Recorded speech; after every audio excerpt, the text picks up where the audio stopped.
Good morning, student. Today is the last point of moving charges and magnetic field. Uh, Moving coil galvanometer. What is galvanometer? Galvanometer है क्या? It is used to measure very small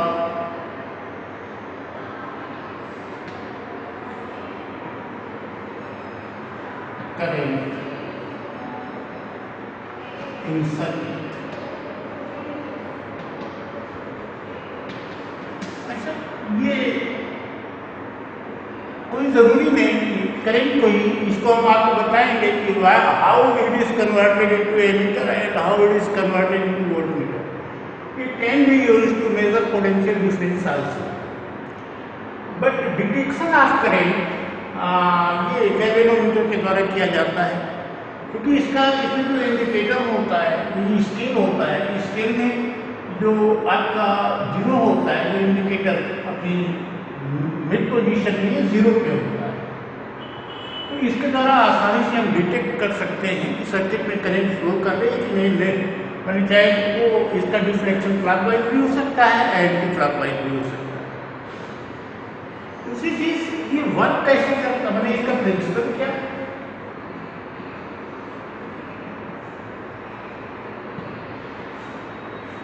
देखो, जब भी हम magnetic field में कोई coil रखते हैं, रेक्टेंगुलर कॉइल, तो वो फिर उसको रोटेट कराने की प्रवृत्ति रखती है. मतलब force torque acting at current carrying loop placed in magnetic field. यहां हम लोग कह सकते हैं टॉर्क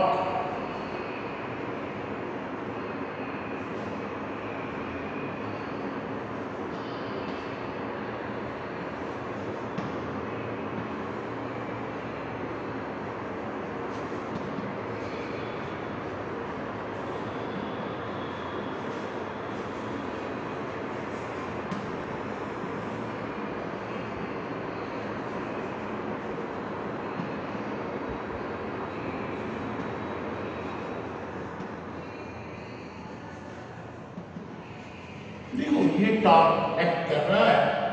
तो टॉर्क एक्ट करता है तो it want to rotate the coil in the magnetic field.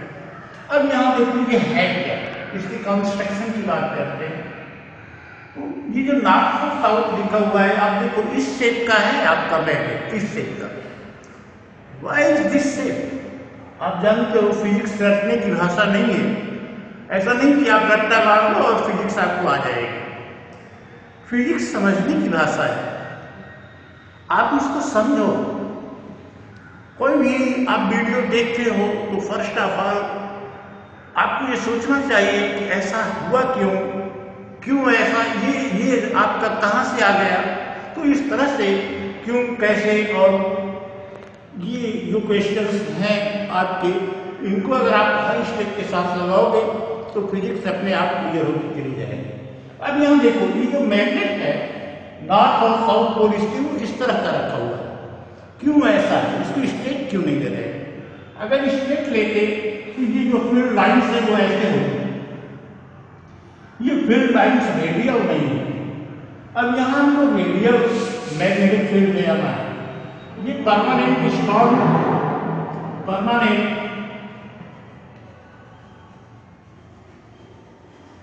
Strong magnet है.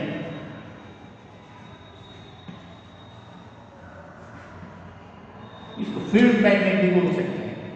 ये रेडियल मैग्नेटिक फील्ड है.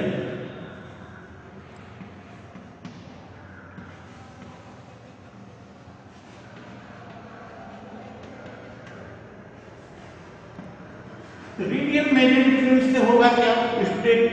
ये रेडियल मैग्नेटिक फील्ड क्या करेगी? ये देखो, ये जो सिलिंड्रिकल है, ये सिलेंडर है आपका, ये सिलिंड्रिकल सॉफ्ट आयरन कोर है. Soft iron core. अब देखो सॉफ्ट आयरन कोर क्यों लेते हैं? सॉफ्ट आयरन कोर ये सॉफ्ट आयरन कोर क्यों है? क्योंकि इसकी परमिएबिलिटी काफी ज्यादा होती है। जो LSD about permeability next chapter, और इसमें हिस्टेरिक लॉस बहुत कम होता है, इसकी परमिएबिलिटी ज्यादा होती है। इसलिए करता क्या है, मैग्नेटिक फील्ड की इंटेंसिटी को बढ़ा देता है।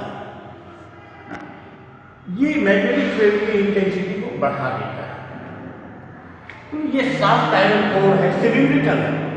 अब इस सिलेंडर में आप देखो, ये जो लाइन्स बनी हुई है, ये इस तरह से लिखी हुई है, जैसे मान लो ये सिलेंडर हो तो इसका जो बेस है वो ये है, और इस बेस पर ऐसे ये आपकी रेक्टेंगुलर वायर लगी हुई है। ये कॉपर वायर है, उसकी रेक्टेंगुलर वायर है। ये देखो स्प्रिंग है, ये स्प्रिंग, ये इंडिकेटर है आपका।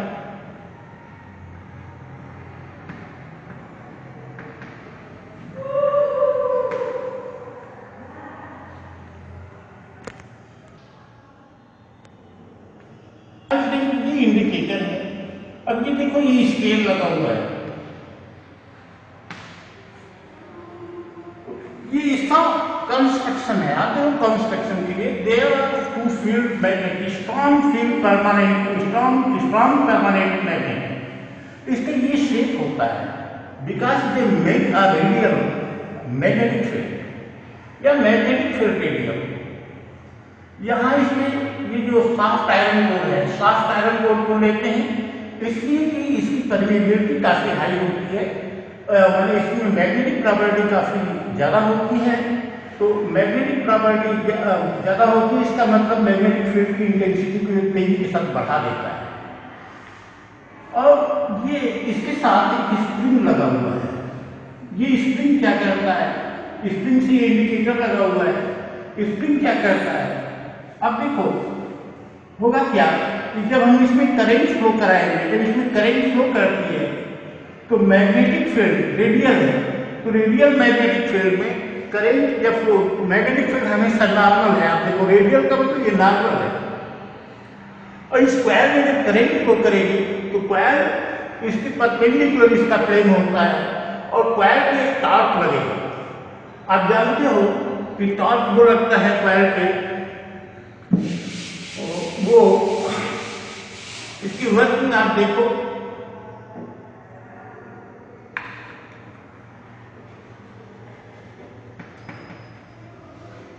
when current passes through coil,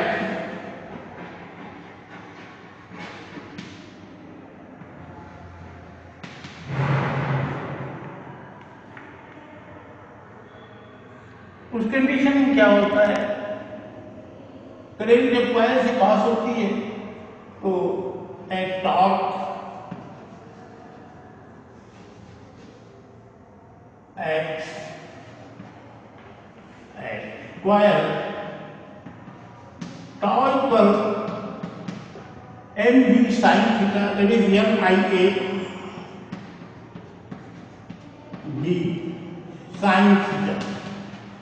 आपने कहा कि ये फील्ड जो है वो हमेशा नॉर्मल है, हमेशा इसके रेडियल है, नॉर्मल है इसकी थीटा इक्वल 90 डिग्री।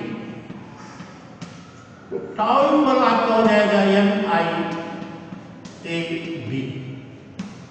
अब इसमें जब ये कॉइल घूमेगी, जब कॉइल रोटेट करेगी तो स्प्रिंग देखो, ये स्प्रिंग उसकी काउंटर टॉर्क अप्लाई करती है, मतलब उसका अपोज करती है, इसके घूमने का कॉइल अपोज करती है। तो स्प्रिंग, ये स्प्रिंग में आपका टेंशन क्रिएट होता है, और जब ये जो टॉर्क है स्प्रिंग द्वारा लगाए गए काउंटर टॉर्क के बराबर होता है, उस तक आपका इंडिकेटर स्थिर हो जाता है और वो हम रीडिंग देखते हैं। तो अब देखो this torque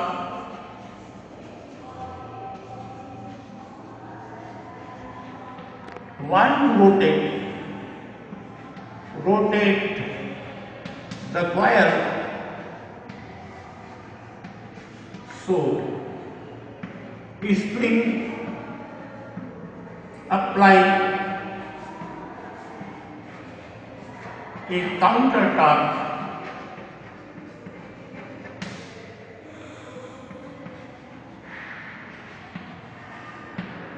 tau equal k phi। आपने स्प्रिंग के लिए पढ़ा है tau F equal K X, तो टाउ इक्वल के फाई। ठीक उसी तरह से वेयर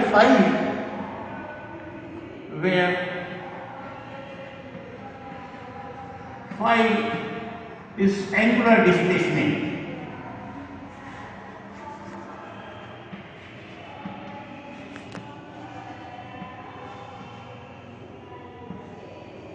और k को जो हम बोलते हैं k टॉर्सन कांस्टेंट।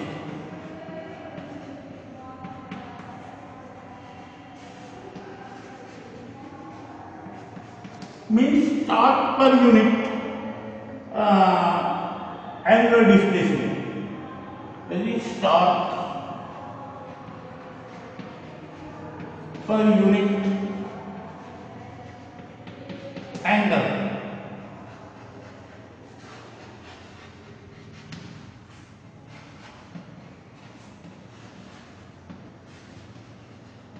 अब देखो ये स्प्रिंग ये टॉर्क लगा रही है काउंटर टॉर्क, जो आपकी कॉइल है वो want to rotate in this direction and spring apply a counter torque in this direction.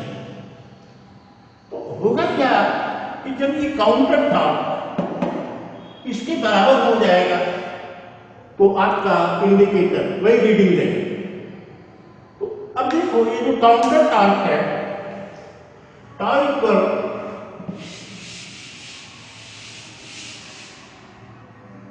tau equal LIAB equal K phi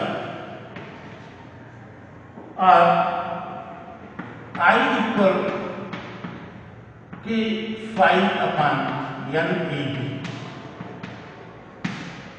यहां से हम phi को नापते हैं, I is directly proportional to phi। phi को माप लेंगे और हमको करंट प्राप्त हो जाएगी। अब देखो ये फाई बाई आई, इसको हम कहते हैं phi by I,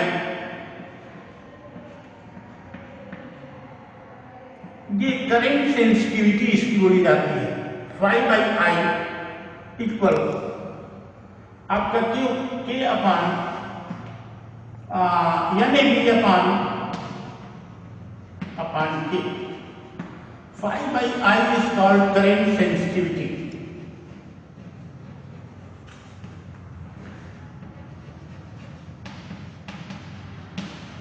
This is current sensitivity आप कह रहे होंगे। मतलब what is current sensitivity? Means पर ये angular deflection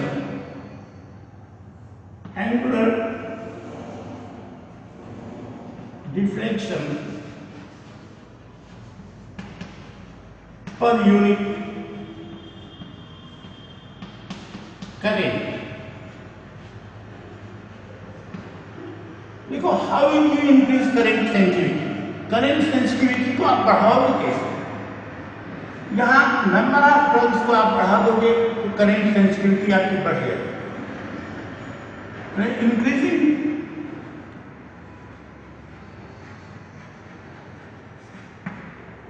value of a number of turns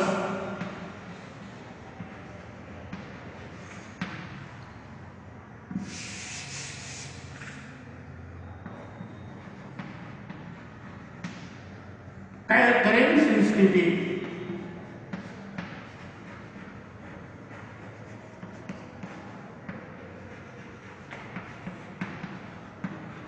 can be increased।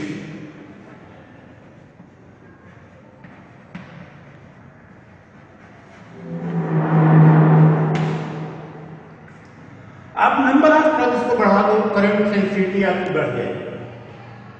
अब इसमें आप देखो वोल्टेज सेंसिटिविटी, अगर आप वोल्टेज निकालना चाहिए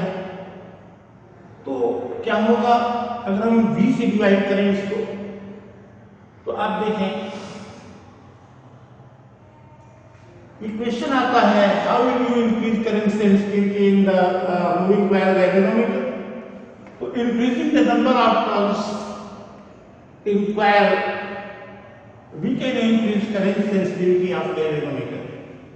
अब देखो पोटेंशियल डिफरेंस से हम डिवाइड करने जा रहे हैं,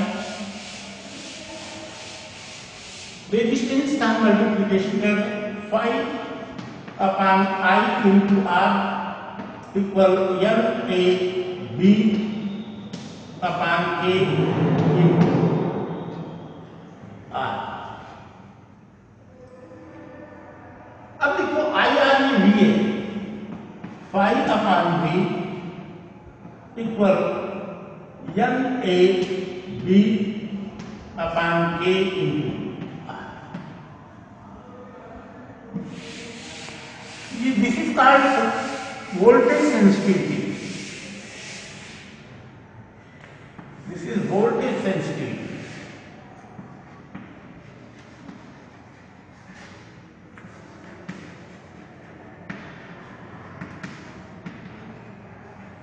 Voltage sensitivity. अब देखो कोई जरूरी नहीं कि करंट सेंसिटिविटी को बढ़ाएं तो वोल्टेज सेंसिटिविटी भी बढ़ जाए। क्यों ऐसा होगा आप देखो, if N is increased, then R is increased. अगर आप बढ़ाओगे N को तो R भी बढ़ेगा। R is the resistance of coil। इसका मतलब कि so it is not necessary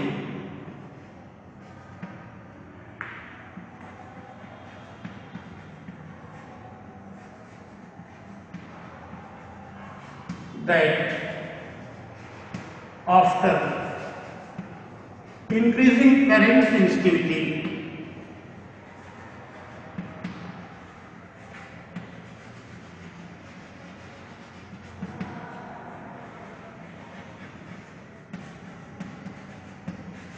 voltage sensitivity is increased।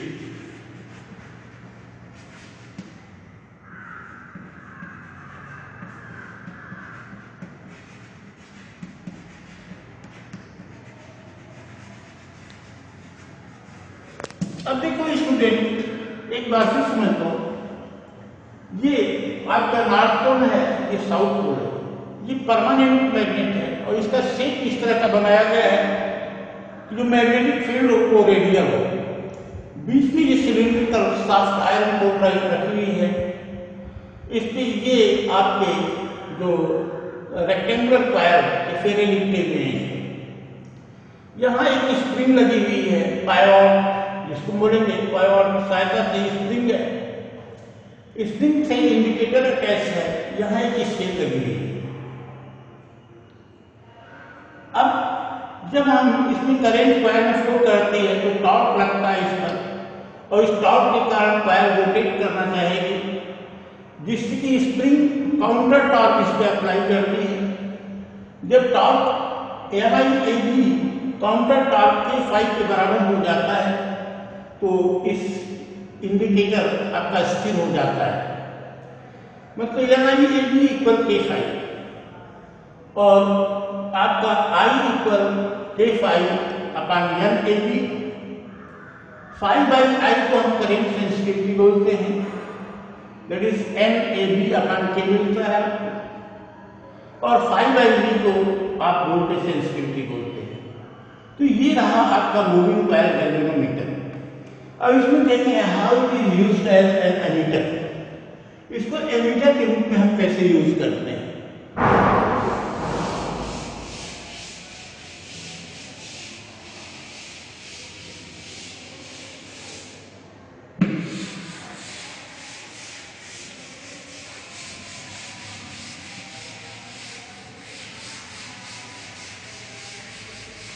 देखो स्टूडेंट, जब इसको एमीटर के रूप में यूज करेंगे तो एमीटर को हमेशा आप सीरीज में जोड़ते हैं। एमीटर आप यहाँ यूज करते हैं। ये अगर आप यहाँ गैल्वेनोमीटर लगाते तो जो करंट आई है, ये करंट आई इससे होकर के टोटल नहीं जाएगी। अब देखो यहाँ क्या होगा, जब टोटल करंट इससे होकर के जाएगी तो एक्यूरेट रीडिंग देगा, क्योंकि इसका जो रेजिस्टेंस होगा और इसका रेजिस्टेंस अगर मान लो आरजी है, तो आरजी रेजिस्टेंस अगर है तो आपकी सर्किट में आपका जो लग गया वो टोटल क्या लग गया, आर प्लस आरजी, ये रेजिस्टेंस लग गया। परिणाम क्या होगा कि करंट का मान डिक्रीज कर जाएगा, और करंट डिक्रीज कर जाएगी आपका गैल्वेनोमीटर एक्यूरेट रीडिंग नहीं देगा। इससे बचने के लिए हम क्या करते हैं, इसके पैरेलल में एक छोटा सा शंट लगा देते हैं। ये आर एस का दिया जाए, रेजिस्टेंस ऑफ शंट। इस क्या होगा, जैसे आप देखो 2 ओम और इसके पैरेलल में अगर आप जैसे यहाँ 2 ओम है, इसके पैरेलल में अगर आप 1 ओम लगा दो तो जो इक्विवेलेंट रेजिस्टेंस है वो कम आता है। जो जैसे आर इक्विवेलेंट आप निकालते हो कि हो गए 2 × 1/2 + 1 दैट इज 2/3। तो हमेशा पैरेलल में जो रेजिस्टेंस होता है वो जो रिजल्टेंट आता है वो कम होता है किसी भी रेजिस्टेंस से। तो आर एस एक छोटा सा रेजिस्टेंस हम लगाते हैं, वेरी लो अमाउंट का, ताकि जो रिजल्टेंट मिले हमको वो बहुत कम हो, नेग्लिजिबल। अब देखो मान लो इसमें आई की करंट आपकी जा रही है गैल्वेनोमीटर से होकर, इसमें जो करंट होगी वो आई माइनस आई की करंट होगी। जो पोटेंशियल होगा इस पॉइंट ए और बी के बीच वो सेम होगा। देखो वी ए बी जो आपका होगा that is I G into R G equal I minus I G into R S. Potential तो इक्वल होगा आपका पैरेलल में, R S equal R G upon I minus R G I G upon I minus I. Using this formula, you can get the full scale deviation for galvanometer in any circuit। आई जी वह current है जिससे कि galvanometer का full scale displacement होता है। आई जी current which can be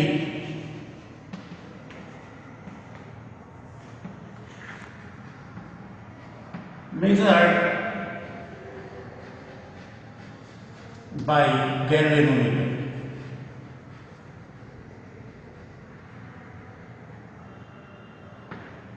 And RG the resistance of galvanometer।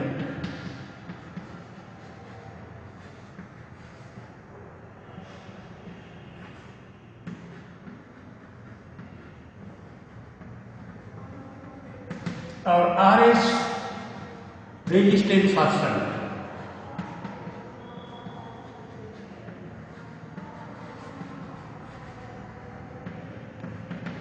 यहां हम करते क्या है, converting limiter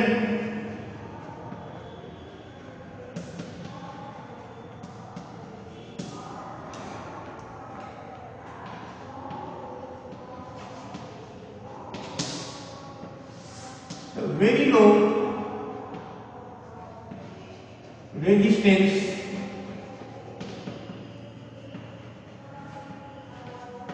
shunt is connected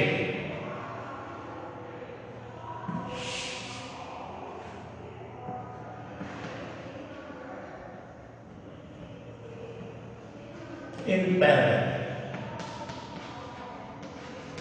ये रहा आपका एमीटर में कन्वर्ट। अब देखो वोल्ट मीटर में कैसे कन्वर्ट होता है, बस आपका यही समाप्त हो जाएगा। कन्वर्टर इन वोल्ट मीटर।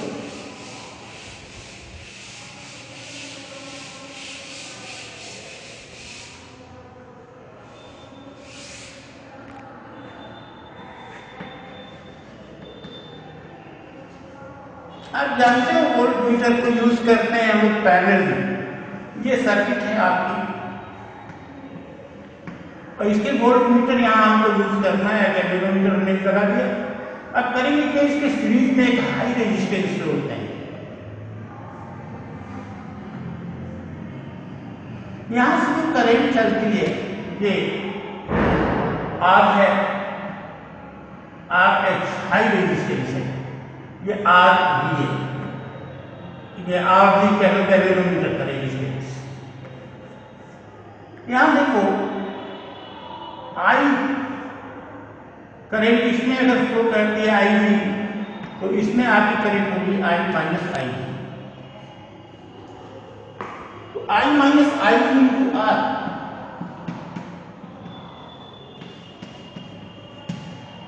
इक्वल हो जाएगा R B plus R H into I G. ये वोल्ट आपका समान होगा। अब हमको निकालना है आवृत्ति का मान। ये आर एच कितना हमने लगाया, देखो I minus I G into R equal R G plus R H. High resistance जो आर एच है दैट इज आई, यहां बाई आई भी करेंगे। ये आप इस या यहीं से आप बस नहीं रखिए, इससे आप काम करा लेंगे। आई minus I G into capital R G I जी और R H plus R G. ये जो आई जी है बहुत कम होगी, इतना कम होगी कि सिर्फ इसका आपका इंडिकेटर मूव करता है, तो बहुत ज्यादा इसमें करने की जरूरत नहीं है, आप इतने से ही अपना काम कर सकते हो। तो हम समझते हैं कि ये हम लोगों का समाप्त हुआ मूविंग बाय गैल्वेनोमीटर। और इसके बाद ये आपका चैप्टर भी समाप्त होता है student. I have told you again and again that will solve numericals in class, क्योंकि इसके संभव नहीं है इस तरह से कि आपका हर एनसीईआरटी का न्यूमेरिकल हम सॉल्व कराएं। तो न्यूमेरिकल हम लोग क्लास में ही करेंगे। फिलहाल थियरी को आप कंप्लीट करते रहें। For today thank you, have a nice day.